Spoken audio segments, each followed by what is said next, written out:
வைகாசி விசாக திருவிழாவை முன்னிட்டு திருச்செந்தூர் சுப்பிரமணிய சுவாமி கோவிலில் சுவாமி ஜெயந்திநாதர் முனிகுமாரர்களுக்கு சாப விமோச்சனம் கொடுக்கும் நிகழ்வு நடைபெற்றது.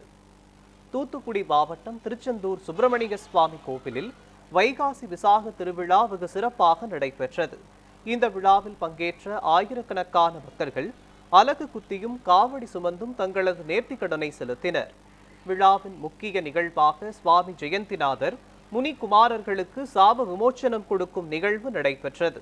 இதனை ஒட்டி சுவாமி தங்கச் சப்பரத்தில் எழுந்தருளி பக்தர்களுக்கு காட்சியளித்த பின் தண்ணீர் தெப்பத்தில் மீன்களாக காட்சியளித்த முனிகுமாரர்களுக்கு சாப விமோச்சனம் கொடுக்கும் நிகழ்வு நடைபெற்றது.